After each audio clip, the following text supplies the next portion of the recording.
I knew Thom when he was known among the older guys as Little Tommy Shanker. He's had a long and storied career as a journalist that began at age 7 when he distributed a sheet on the lost dogs in the neighborhood. You could get that for a nickel.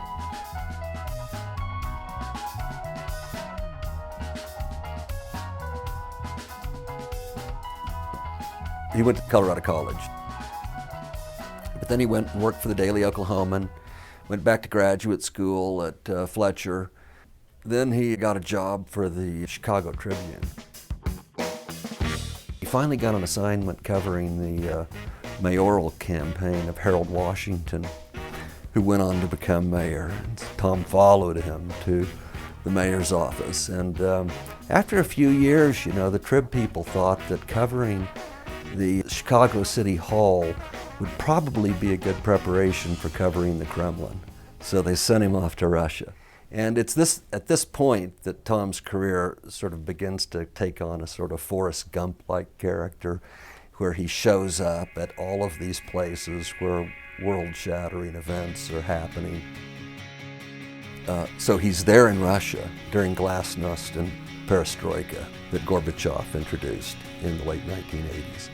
Then they send him back to Washington. He goes to the Pentagon. Then they send him back to the Soviet Union again, and the Soviet Union promptly falls apart. Well, of course, the next step is going to Berlin, where he covers the wars in Bosnia. The yellow page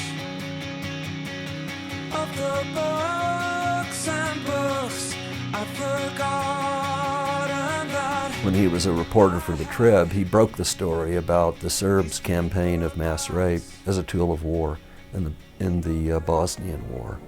People picked up that story, and that had real consequences in terms of the impact on the state of the world and what subsequently happened in Bosnia.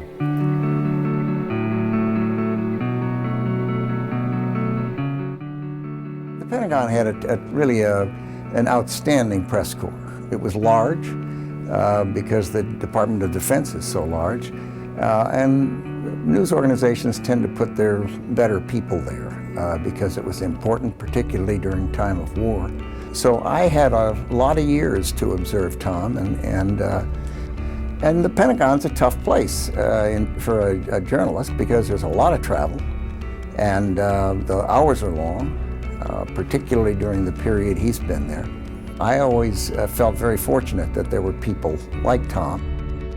And I think it took a lot of integrity for a person in that industry during that period to recognize how important integrity is and how important accuracy is and the damage that can be done to our country by inaccurate stories.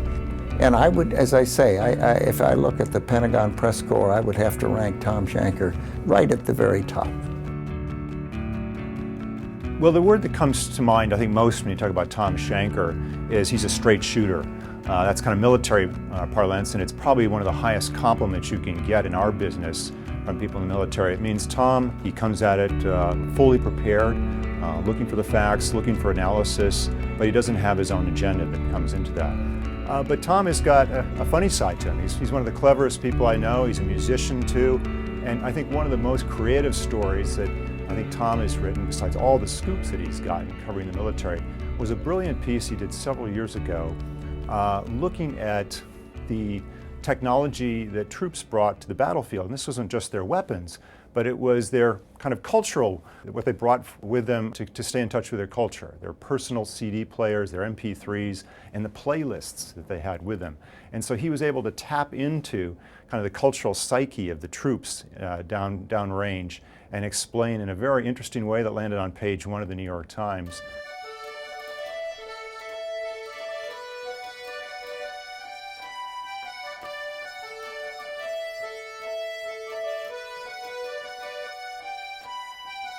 We always like to be able to show to our students a guy who did well here but wasn't like any kind of a genius, but who through perseverance, working hard, taking his craft seriously, has really made a great success for himself.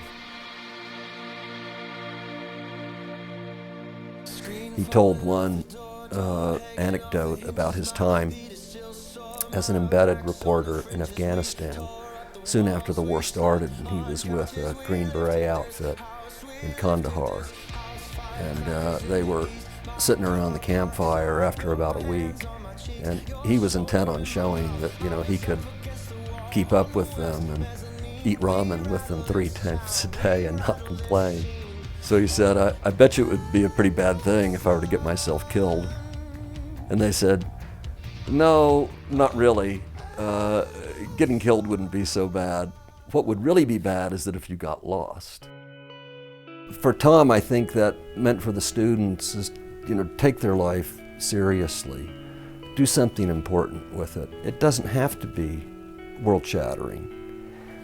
I think that question of what impact we all make on the world, and I think Thom would probably answer it tangibly in terms of, well, I have 2 children and a lovely wife, and I've had the biggest impact in bringing those kids up.